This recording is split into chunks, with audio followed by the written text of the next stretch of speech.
Hello, everybody, and welcome back to the channel for another episode. Round 9 is done and dusted.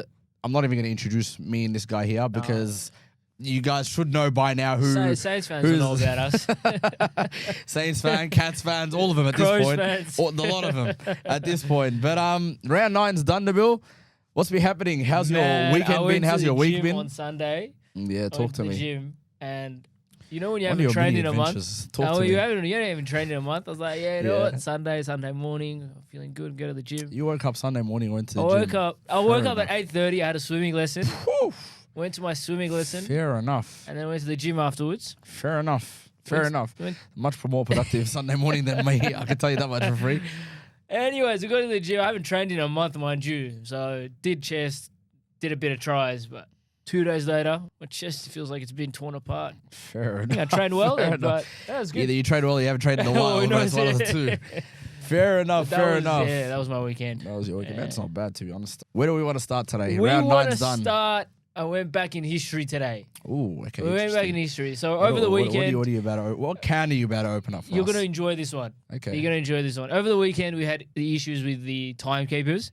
In the Geelong Collingwood game, they added a minute 46. So what happened was they forgot to take a minute off. Yeah. Instead of taking a minute off, they added a minute. So instead of taking off 46 seconds, they added a minute, and there was a minute and 46 seconds. Thank God there was no outcome, no issue. I already have a question. Yeah. I didn't even know what you were about to bring up, but I already have a question. Why is there so many incompetencies in the AFL and the way that these games are officiated? I feel bad for the timekeepers. Oh, my God. Why are you feeling bad for everybody? Every week I feel bad for these guys. I feel bad for that. It's like their job, and they made a mistake in their job with serious consequences. This is not the first time this season they made this mistake, to be completely honest. No, so they also made I think if you recall, the Giants and St.kilda game. Yep. So some background. It got me thinking about Siren Gate. Ooh. Round 5, 2006. Fremantle, St.kilda. Yep. Down in Launceston, Aurora Stadium is what it used to be called. Yep. Siren sounds. Yep. St.kilda are down by a point. Yes. I remember the margin was a point. I don't know. They were down by a point. Yes. Siren sounds. Yep. Fremantle players hear it. Yep. Fremantle coaches hear it. Yep. The umpires don't hear it. Now, the game is done not when the siren goes, but when the umpires hear the siren and they call it game. So umpires put their hands up and they say... Is this one of those things at school where the teacher goes, the bell does this, I do. That's the laws of the game. Is that actually the rules? That's the laws. Okay, 10.4.1, 10.4.2. The clock ticked to 0. The umpires didn't hear it. Yep. The siren allegedly went, but the umpires didn't hear it. Yep. So umpires ball it up. Play continues. Yep. Baker has a shot on goal. Stephen Baker. Yep. Former tagger. Steve Johnson does not like that. No. He's got a history of pinching people too. A little insight there for everybody. So siren goes. Yep. Baker takes a shot on goal. Yep. He misses, but he's bumped after he misses. At this point, chaos ensues. Chris Connolly, former Fremantle coach, storms on the field, screaming, "Sirens gone, sirens gold." Yeah. Lenny Hayes, St. Kilda player, I don't know if he was captain at the time. Luke Ball was the captain. Yeah, so tells Connolly to F off. Yeah. Politely, or tells him politely. I don't think he would have been politely at that point. It wasn't very polite. Heath Black, former Fremantle St. Kilda player, was also involved and told, calm down, Chris Connolly. Mayhem. Players, coaches, officials all on the field. Yep. Chaos erupts after the game. Officials, AFL commission sits 4 days later.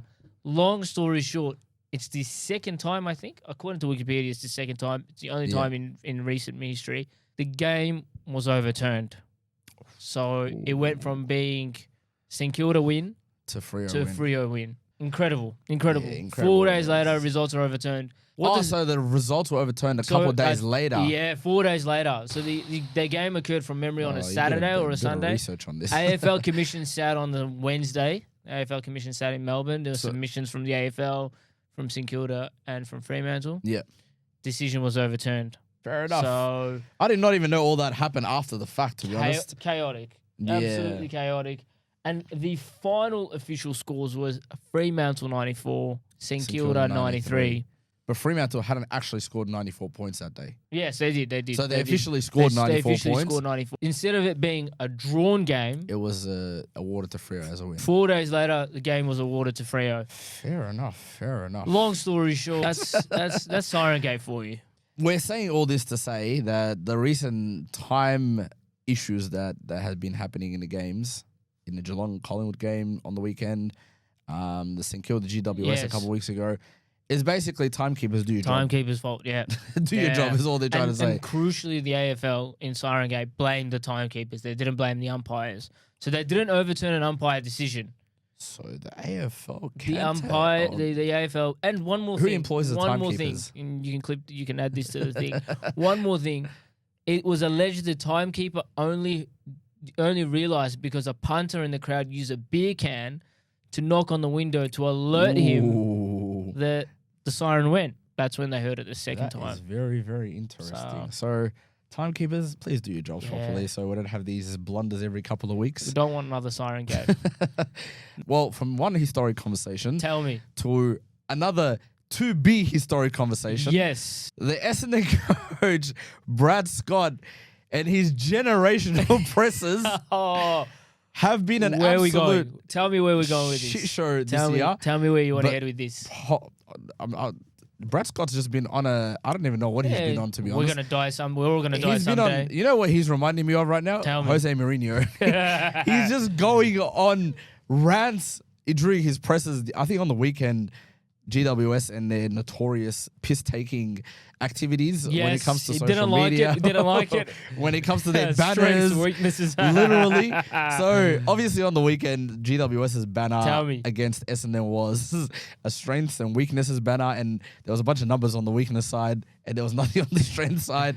And this was obviously making a mocking of what happened. The number of days they didn't play finals. Okay, there you go. And it was based off the shambles that took place from the week before when Brisbane had from Whiteboard Gate. From the Whiteboard Gate, basically. And then, after the game, obviously the journos can't get enough of it, so they asked Brad Scott about it. They're just like, hey, what do you think about Giants, banner? And he's just like... Did catch it out of the corner of my eye. I mean, the Giants are pretty desperate for some, relevance in the competition and, to try and build their fan base. And I think it's... Yeah, they're just trying to find some relevance.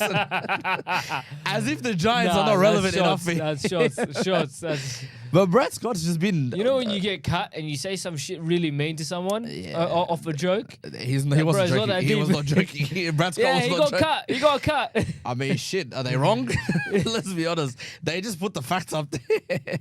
Unfortunately, the whole country had to see it. And again, for the second week in a row, he couldn't handle arresting. Essendon players took a drive-by for no reason by another football team. club got the drive-by. More so the players, because unfortunately it's related specifically to their results on the field. Brad Scott's just been, he was talking about that we're all going to die someday, not too long ago. The Whiteboard Gate, he said something during then too. Yeah, that too. He's just been... His presses have just been entertaining. They're genuinely mad. just... You know what he's reminding me of? I say Jose Mourinho earlier. That was the funny of it. He was reminding me, right? Where are you going with this? You know when Donald Trump goes on one of his little tangents, yeah? Yeah, and he just talks about absolute shit across the board. Has nothing to do with what he's up there to talk about. And he's just rambling on. That's what Brad Scott looks like he's doing. He's sitting in front of those mics just talking absolute hard. Just talking rubbish. Yep. Literally just yapping away. But maybe it's a little bit of deflect. Probably, to be honest. Let's be honest. Let's not talk about Essendon. Probably. You forget about Essendon's performance and you talk about what Brad Scott says. Ain't nobody going to talk about the Essendon game if they're talking about Brad Scott's presser. Exactly. But yeah, it's been a couple of weeks now. It's just been bubbling away slowly. And then after the weekend, I'm just like, bro, this guy is not serious about life. Brad Scott, you know what? Keep delivering these absolutely comedic presses that you've been delivering. We and everybody else loves it as well, brother. We're going to look back on this like Siren Gate 20 years from now. We're going to be about Brad Scott. We're all going to die one day. I cannot believe this guy is right. quoting biblical statements.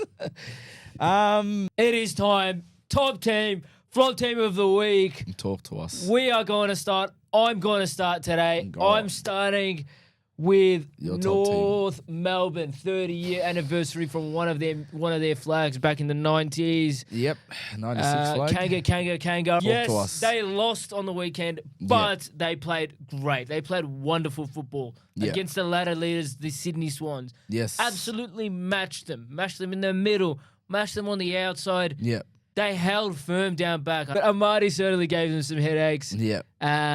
But Hayden McLean came back into the side. I think he 3 from memory. Not bad. But I really, really like North. Do you think Sydney should, and this is not related to North, obviously. That's but all right. Do you reckon Sydney should trade one of those tall forwards or tall keys they have? I think Hayden McLean would be a good pickup for a lot of clubs. They could probably get a bit for him as well. Yeah. They could probably force a late first rounder, maybe.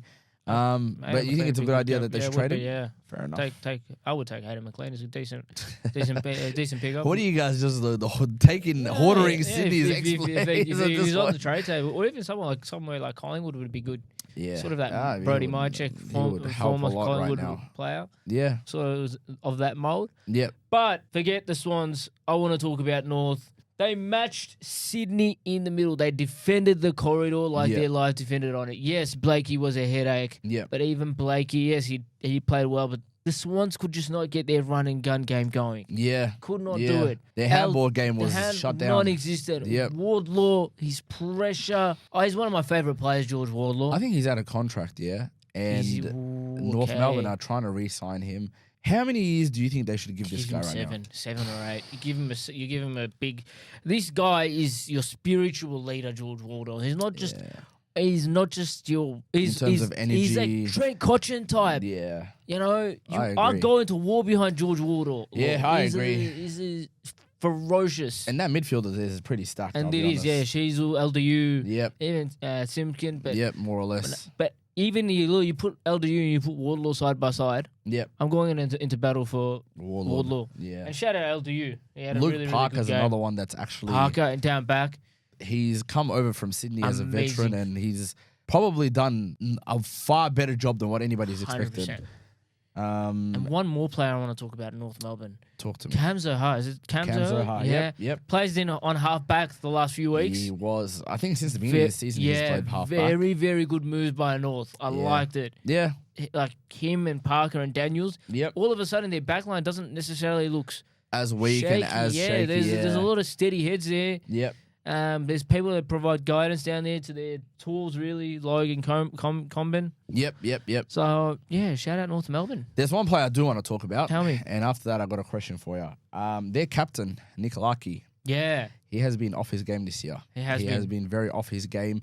He has not been able to have as much of an impact in the game as he probably should, as he probably has in the past seasons. Being able to take simple contested marks that he's been able to clunk in the past, going up against 2 defenders in the past and beating them. He has struggled this year a lot. And I think if North are to improve, not that they haven't already, but if they're to improve further and play and finish off games like they lost the game by 8 points. They could have won that game. They could have potentially won that game. Won. But you need people like your captain and your key forward to stand up and play well. Nick Larkey, I think, needs to do a better job than he has so far this year. And on that note, I do have a question for you related to North Melbourne. Tell me. The next 4 games, and I want you to tell me win, loss, or draw. Is Adelaide and Adelaide Oval win or loss? Loss. Okay. Suns at Marvel. Win. Freo at Hands Oval. A loss. Rural WA. A loss. And then West Coast at Optus. I think they can win that game. They can win that game. Okay. So you have them 2 and 2? 2 and 2. Yep. Yeah, 2 losses, 2 wins. 2 and 2. Okay. Not I bad. think so. They're traveling well. Yeah. A lot of they're in a lot of games against Geelong up until the 3rd term. Against Sydney now. Against Sydney, they've shown they can fight, and they're beating the teams around them. So well, shout out North Melbourne. Absolutely. David King, maybe correct me if I'm wrong. Yeah. Would you drop Nick Larkey? I'm hearing whispers of, do you drop him or you don't drop your captain? No. Not that I won't drop him necessarily because he's the captain. I won't drop him because we know this is just a bit of a form slump that he can work out of. Now, if this lasts for 2/3 of the season, then you go like, okay, like what's going on? But right now, I think we're 8 or 9 weeks in. The first couple of weeks is always takes a bit for everybody to get going. But after that, he struggled a bit for the last month and a half or whatever it is. I don't think you drop him this early because he's a proven He's a star. He can play well. They made him the captain for a reason. He's a So very good player. I don't necessarily think he gets dropped. Just He also because does a having couple really of bad good weeks. Donald Trump accent. Yeah, his impersonations are hilarious. He's elite. His impersonations have been hilarious. But from one top team to another, my top team Where you going for with this this? week is the Doggies. Okay. The Doggies, the Western Bulldogs, are my top team of the week. Talk to us about the Doggies. The Doggies, last week, for the record, I tipped them to beat Port Adelaide. You did. Check out our tipping segment video. You yes, did. absolutely.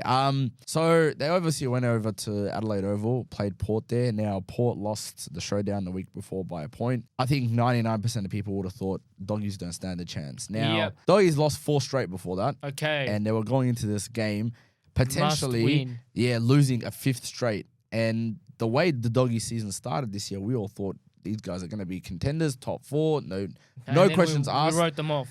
And then a month into the season, shambles, and we said, don't worry about the Doggies anymore, literally. But they went over to Adelaide Oval, and genuinely, they just showed up. They just showed up. Like, don't get me wrong, Port Adelaide didn't play horribly in that game, but the Doggies just were more hungrier. Bontempelli, brother, He's my favorite. I will, till this day, until the day I die, I will never understand how this guy hasn't won a Brownlow yet. 30 touches, 10 tackles. Marcus Bontempelli. Read out his stats. You've got it here. Read 1 goal, 30 disposals, 7 clearances, 403 meters gained, 7 marks, 10 tackles, and it continues 8 inside 50. Wow. 4 center clearances, 7 score involvements. Wow. Like disposal All efficiency. on one leg. Not only on one leg, he had 30 disposals at 90% disposal efficiency. Without further rambling on about Marcus Bontempelli, led by Marcus Bontempelli, the Doggies played well. Their forwards showed up. Their Riley West, who has been out of form for most of the season, a little bit. he played very well on the weekend. Aaron Norton, without his partner in crime, Sam Darcy, played very well on the weekend. Their defenders, Connor Butterick, he played very well. Former son. Yep, he played very well. Ed Richards through the middle with the Bont and Bailey Dale. Like Joel Frazier, who's also been a big player. Very good player, Joel they Frazier. actually showed up and they showed everybody, like, hey, when we play well, this is how good we can play. And I remember watching that game, and the last maybe minute and a half or 2 minutes, the scores were level. And the Doggies took a shot on goal. They missed. They held that ball far long enough in their forward half that they were able to score another point. They found it, they generated another score. And basically put the game beyond doubt at that point. So the Doggies, if they continue with this type of hunger and this type of fight, I think they might actually be able to go halfway. When I say halfway up the ladder, I mean maybe not top 4, but top 6, top 8. Play and probably compete, maybe not contend. If they show what they've showed the last couple of weeks, then they will very much struggle. Back on the Doggies train? I'm not back on the Doggies train or bandwagon yet. We need to see a couple more weeks of solid performances. Their defense held up. It did. More or less. Even though there's one player, unfortunately, we love this guy, but I have to mention him. Buku Kamas, he got absolutely destroyed by Mitch Georgiades. I mean, did he kick 4? Georgiades did kick 4. 4 or 5? Yep, he kicked 4. Bro, if this guy was accurate, bro, he would have been on 100 goals by now. But he kicked 4, but it wasn't so much his goal kicking that was my issue. It was how much time and space Buku Kamas was giving him. Yeah. And that you cannot do against a star forward like Mitch George. You can't do that against any forward, period. Yeah. But against a star forward that knows his craft very well, you're going to get absolutely hammered every week. So, couple of tweaks here and there, Doggies, and they should be fine. And your flop team of the week? My flop team of the week is actually going to be Brisbane. The same night, Friday night. I thought Brisbane were up by 49 points at one stage early in the third term. Is this an indirect 49 praise points of Carlton? It is. We love Carlton. There's no we. You love Carlton. The Navy Blues. But they were up by 49 points. They should have put the game beyond down, and they should have won by 90 plus. Yep. To go from 49 points to pretty much almost losing the game, they won by 11 in the end. You know, that was the two things that shocked me this weekend. Sydney winning by 8 and Brisbane winning by 11. Yeah, it was just Carlton just showed up. And what I liked about it from, I guess, I'll put my Carlton hat on for a minute. How Harry Mackay, we talked about him last week. Yep. He had a presence about him. Yep. Cripper was back. He kicked a goal. He looked tough. Sam Walsh. And We haven't seen that form in we haven't. Patrick Cripps for a while. And my favourite part about the whole night, take everything else out. Yep. There was a moment in that last quarter, or was in the third term, where Levi Ashcroft, I'm going to say he ducked, and he ducked and he got a free kick. Yep. And he was mouthing off to Ainsworth. Yep. And then he kicked the goal and he gave a bit of lip to Ainsworth. Yep. And the way Sam Walsh and the Carlton boys came and stood up for Ainsworth, We haven't I seen loved that from it. I have Carlton not in a seen while, that. I'll be I don't honest. care that Sam Walsh gave away another free kick. No But problem with the that. fact that he stood up for his Stood up teammate. for his teammate. We're not taking that. We don't care who you are. Yep. Don't care what you've done. Yep. Very, very proud of my club. And but very disappointed in very Brisbane. disappointed in Brisbane. I know we're supposed to talk about belting you guys. Brisbane. I mean, yeah, we Carlton had no chance. Had no right to be 11 Anyway, points. yeah. And Yeah, you can say it was I agree. Some people say it was an Adams side blunder. I'm not going to blame Adams side. It was a bad. It was a decision in the heat of a moment. Yep. You make so many of those a game. Yep. But I mean, you get 49 points up to nearly lose a game. Yeah, you're a I flop team of the agree. week. Yeah, fair enough, to be honest. I mean, I thought... I sold it to you, didn't I? Yeah, I was going to say, what the hell did Brisbane do? Nah. But you're not wrong, to be No. honest. I think last week when we were talking about this game, we said Carlton were going to get plastered by 90 plus. So the fact that they only lost by 11 points, I don't know if Brisbane just had a horrible day and They turned off switched at off stuff. and never turned it back on. Or Carlton just somehow managed to play a second half for the first time The this year. delusional part in me is hoping it's the start of something similar to Brother, 2023. Forget about it. I'm I'm not sick kidding. of hearing this shit. I'm not I'm kidding. sick of hearing this shit, bro. Feels like Be maybe- serious about life for once, man. There was just a moment. Every week, every there was day. just a moment in 2023. where it was First of against all, the you Suns. did not It think was this in against the Suns. 2023. It was Let's against be the honest. Suns. It was a game in 2023 against the Suns where we Sick just of came shit. out of the Sick of this blocks shit. and we just dominated. I'm hoping this is the start You sound like Brad Scott This now. is the Get out of start. here. Get out of here, bro. of You sound something like to Brad 2023. Scott. Anyways, let's keep it moving. My flop team of the week is the Collingwood Football Oh, Club. wow. Um, That's a good old-fashioned belting, that one. Collingwood lost. I actually haven't seen a worse game from Collingwood in a very long time. Unfortunately, very unfortunately, I went to this game as You well. did, yes. Talk And to us. What was it like? What was it like? The first half was I'd say pretty on par, right? Both teams were competing. Across all the stats, they were all very much the same, numbers looking the same. I said, okay, Collingwood are actually holding up better than I thought. Now, we weren't playing as dominantly as we were against Hawthorn, but we were playing enough to keep Geelong at reaching distance, and we were more or less You're in the playing game. well in the game, right? Now, Collingwood kicked 15-3 against Hawthorn 2 weeks And ago. that's what kept you in the game. And Hawthorn kicked the opposite of that. Yeah. This week, Collingwood kicked 9-14, which, in saying that, Geelong also kicked 14 behinds, but they also kicked twice as many goals. So it doesn't help that if you kick shit and you don't score as well. Like, if you kicked... Bad kicking, bad football. Geelong scored 18-14, you're going to win a game. Yeah. But if you kick 9-14, you're not going to win a game. Facts. Now, up until halftime, that game was very digestible. Very much like, okay, as a Collingwood supporter, you were like, okay, I'll like take this. we're in this, yeah. Like, for a team that's somewhat been struggling, you will accept this. Now, after halftime, brother, I don't know what floodgates opened. I don't know what dam broke. I don't know. They were just winning it out of the clearances. That's the part that did not make sense. But I realized towards the end of the game what the difference was. Collingwood, the clearance count was almost the same. The contested possession count was almost the same. The problem was when Geelong moved the ball, they were moving it with intent. Yep. They were moving it and getting it to their players, getting it forward, there was constructive build-up from their It back looked like half. every time they went forward, It's like they knew what they were doing. Yeah. With Collingwood, even when we won clearances, it was just grab the ball and bomb it as far as you We've can. been talking about this for 2 years. Grab the ball and just... It was almost like the Collingwood players didn't want to have the ball in their hands. Yeah. That's what it looked like. It was literally just like, get rid of the ball as soon as you can. And any build-up of play that went forward... What went wrong? Give me the diagnosis. What went wrong? Our ball movement was horrible, like I just said. The entry into forward 50... brother, it looked like Collingwood were intentionally hitting the Geelong defenders up instead of the Collingwood forward. I was watching the midfielders, De Goey, Nick Dacos, and I'm about to speak about him in a second. Pat Lipinski. I can count maybe besides Pendlebury. I couldn't even DeGoey. Even though he played well, his delivery inside 450 was horrible. Okay. Like they would kick the ball. Nick Dacos had about 50 of those He went at unforced 55. I think he turnovers. went 55% efficiency. Yeah, he would get the ball and you would think, okay, there's a guy at 30 meters right there, just kick it to him. No, Nah. he would try and kick it to a guy in the middle of 3 Geelong players. And don't get me wrong, when Nick Dacos pulls off those kicks, you go, wow, like what a player. But then on Saturday night, he kicked that ball. I was getting and tagged though. 9 out of 10 of those balls were getting turned over by the Geelong I was defenders. getting tagged. He had a hard tag on. You know when I Ocean realized we were Ocean actually in the mud?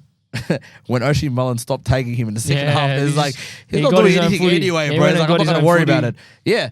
And just watching that, another thing that I realized was a massive mistake was they moved Isaac Craner to the wing Yes. and put side bottom Yes. at half back. Brother, You didn't like that? not only did I not like that, it ruined side bottom's game and it ruined Isaac Craner's game because Isaac Craner does not know how to play on the wing. Nah, he's a stopper. He's a stopper. And side bottom is not a stopper and he's a ball carrier and he does not know how to play in defense. And Ollie Dempsey, brother, if that guy could put a handkerchief around his neck, get his silver sterling spoon and fork and knife out and sit down and feast on a team, that's exactly what he did. Because He just ran Quainer off his legs. willy-nilly, bro. This guy was running a training drill from full back to full forward, and there was nothing to stop You're going to play him. on the wing, you're going to run today. And Isaac Quainer couldn't keep up with him because Collingwood, for some reason, and we've done this for a long time, and when we pull it off, it's amazing. Well, and McRae does it.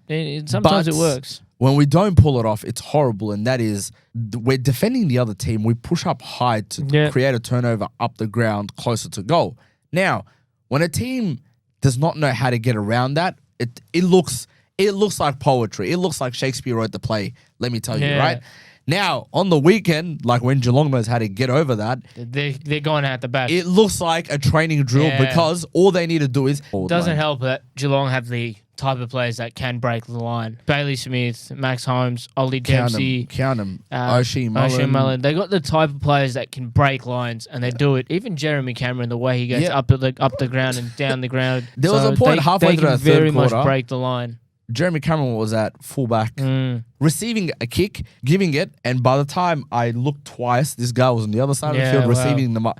And I said, unfortunately, It's a very talented team. So This Geelong Collingwood's team- defense was in REM sleep for 90% or 99% of that second half. The pressure that they were putting up the ground was useless. Shout out Geelong, or Unfortunately, as shit as Collingwood played, I can't deny the fact that Geelong played even better. fair enough. And they delivered what no one genuinely expected. Just before we wrap up on Collingwood, your next 4. Yeah. You're playing Sydney away, Loss. West Coast in Melbourne. Brother, if we lose that game, throw the white towel in, call it a season, bro. And That's then Pendlebury's record-breaking the game. Bulldogs, I think that's at Marvel, but don't quote me. Yep, that'll be at Marvel. The Bulldogs at Marvel. I couldn't tell you which way. Season defining, I'm going to say that. Yeah, I don't know which way that game would Season go. defining, I'll Yep. tell you that. Yep. And Melbourne at the G, which I know Melbourne at the G is not easy. Which is not going to be easy at all. What are you saying? You're saying Well, 2-2? You take you know 2-2? what? 2-2 would be a great result. Okay. I think we would lose to Sydney and Melbourne or the Bulldogs. and all Bulldogs, and it would be West Coast and all the Bulldogs and Melbourne. Okay. So I think that'd be 2-2. That right. Yep, that'd be right, and that makes my flop flop team of the week, Collingwood, and hopefully I don't have to mention them in the flop team segment again for the rest of the season. You would hope so. Now, speaking of one flop team to another team that performed decently for most of the game, but had a horrible finish to it, the Hawthorn Hawks. Okay. Now, You want to talk about Hawthorn? you have been a massive fan of them this year. Oh, I love Hawthorn. As much as you were not last year. Yeah. Now, No, they play really well. Now, Hawthorn for 2 weeks straight now, and we're not putting Hawthorn on any fraud watch list. We're not nothing. We're not. Just Hawthorn raising fans. Breathe. Breathe. Don't tell me to breathe. Don't tell me to breathe. Breathe. Don't tell me to Breathe. But are we raising awareness? yes, that's Okay. exactly what we're doing. We're raising Hawthorn. awareness. So last week, obviously, round 8. They played Collingwood at the MCG. Thing of that game went how anybody expected. Damn near lost that game, Hawthorn. The results say they drew. Last week, they went to Perth, and they dominated that game for about 2.5 quarters. And then Wolfie time. And then I don't even know what the hell that was until last week. I'll be honest with Wolfie you. time. Brother, I have not seen us. It looked like an army of ants. Freo fans purple- were up and about. Wolfie time, baby. Literally. Oh, I love don't it. worry about the orange tsunami. Don't worry about the Collingwood army. Purple haze, man. It literally put Hawthorn and Purple their players in a haze. I love it. Now, Hawthorn, Hey, and I said this last week, and I said they don't need any midfield. But I think you were wrong on that one. no, I'm definitely wrong. Because after the weekend, after what Sarong, Brayshaw, Young, Luke Jackson, Murphy, Frederick in there too. He had a great game. their forwards, Tracy, Voss, brother, they absolutely tore Hawthorn a new one in the last quarter and a half. It was incredible to watch. The way they were streaming out. There was nothing they could do about it. There was nothing Hawthorn could do I about think it. Hawthorn lack two types of mids. I think they lack the Petrarca type, Yep. the explosive. They also, I think they would love a defensive mid, Yep. like a George Hewitt type player. Yep. For example, like I know Newcomb can play that role. But you also need him He's- to be the playmaker and the in and under, win the clearance. Yep. I don't know whether they've got that defensive minded. So I think that's where Warple. I know they let him go cheaply. He was a free agent. They Free just let agent, walk. Yeah. So maybe that's Speaking what of they're lacking. defense and the Hawks, I realize Hawthorn's defense cannot function without Tom Barras. So important to their team. Tom Barras went down, I think it was maybe halfway through the second quarter, halfway through the and third. then I don't remember what it it wasn't the was. same after that And I just watched this team's defense crumble. because he doesn't just hold down a player. He plays as a spare because he's so good at He's shutting the his general man out. back there. And then he's also, like you said, he's the general. He's providing Yeah, and instruction. he had Josh Tracy wrapped around his finger for most of that night. The moment he went off, all the Chaos. shackles broke loose. Yeah. I've come to realize James Sicily is not a key defender. He can play as a spare. He can play as an intercept marker, which he's great at, don't get me wrong. But he's Him and Darcy Moore remind me of the same player. They cannot play a shutdown role on as a key defender, and James Sicily can't do that. So bringing in Tom Barras a couple of years ago was a great thing for Hawthorn. Barras and Battle has been And fantastic. the two of them for have been Hawthorn. great. But when Barras went down, I think you're a bit harsh on Hawthorn there with Barras going down. I don't think half a game against Freo is enough to say Hawthorn's backline doesn't stand up without Barras. no, even in No, it's too no, harsh. no. Yeah, I'm not saying I'm specifically this week only. Even in the past couple of weeks, if any time Barras doesn't play or he's, I don't think there's enough there. you know what, I'm not agreeing with you on this. you can one. disagree to this. This is exactly how I don't feel think about so. Hawthorn. I don't think so. I think Barras is important, but to say their backline doesn't function without Barras, I'm disagree. saying it right now. Their backline doesn't function without Barras. Also, I think Josh Weddle needs to permanently be moved into the half-back line. I don't think so. They need to stop playing this guy on the wing. They need to stop. He's too good of a player to keep him in the one position. No, because he's not been delivering in those other positions or along You need him along the elsewhere. ground You that need they've him been up playing. forward. He's the type of player. But he hasn't been delivering. What's the point of having him all over the ground then? He's shown moments. He's the type of. Yeah, but bro, he's you don't want moments he's from a your- guy. He's your plug and play player. Nah, I'm so sorry. Any I position disagree. you've got a problem, Weddle I is your disagree. solution. He has not been providing the solution though. He plays well. He plays well on the wing. He can run. You put him on that's half what I'm back. You're saying. locking him away in the one position. You said he's a moment player. That's exactly what Josh Weddle is right now, and he can. He's a moment player. That he's too good to be a moment player. He needs to be a consistent player. So he you- needs to be John Newcomb. So He needs to be Josh Battle and Barras. if they need someone to go forward to get them a mark and kick them a goal, Yep. that's Weddle. You put Weddle on half back, you're relying on your systems to work. Okay, you know what Weddle reminds me of, or who Weddle reminds me of? Brendan Goddard. Can we agree on that? Okay, Fantastic. Can we agree on that? Okay. I'll pay that. Yeah. He reminds me of Brendan Goddard. Brendan Goddard could play centre half back, centre half forward, yep. full forward, wing, midfield, ruck as well. Yeah. There was nothing he couldn't do.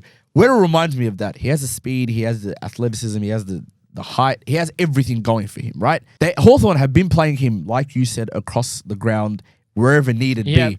On the wing, up forward, down back, all of that. The problem is the last, I'd say maybe 5 to 6 weeks, again, beginning of season, the first couple of weeks allow it. After that, the last 5-6 weeks, Butter looks like he's lost. He does not know what he's going on. Maybe a little bit, but Come on. He's also shown that when he is in those positions, whether it's on the wing or whether he is forward, he's shown he can play those roles.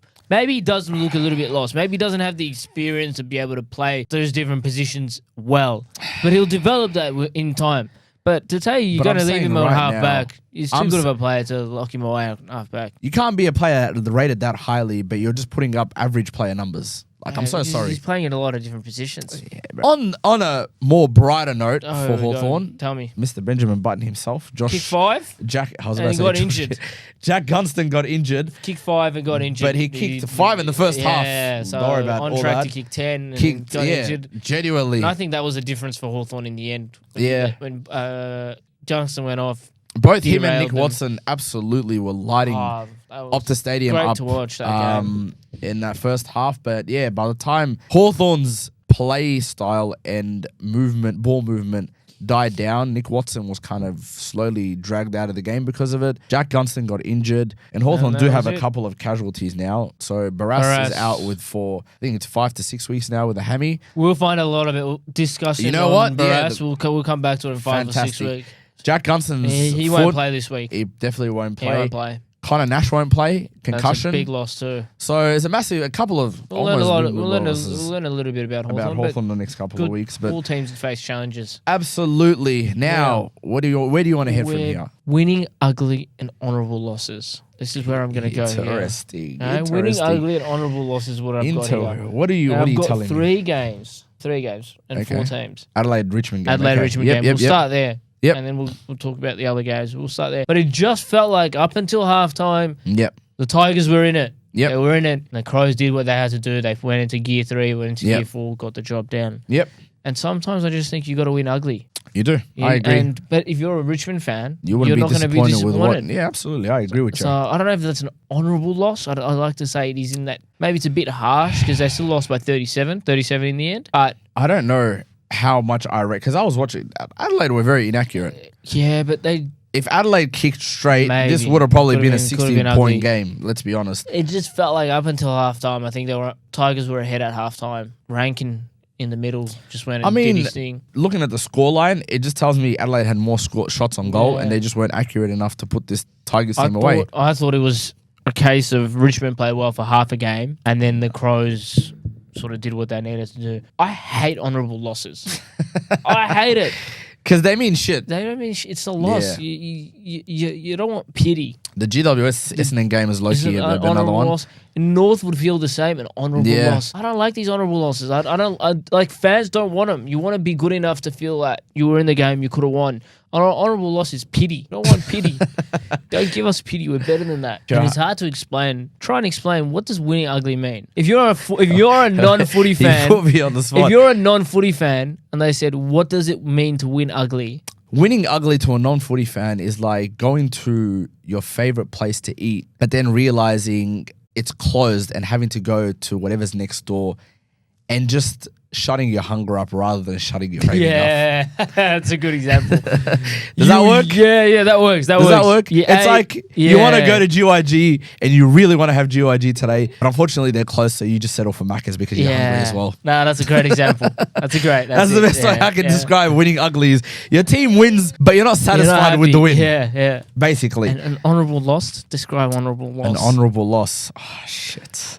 Why are you doing this to me? An honourable loss. How do I describe an honourable loss? An honourable loss is like you got to eat what you wanted to eat. You got to eat where you wanted to eat, but not what you wanted to eat there.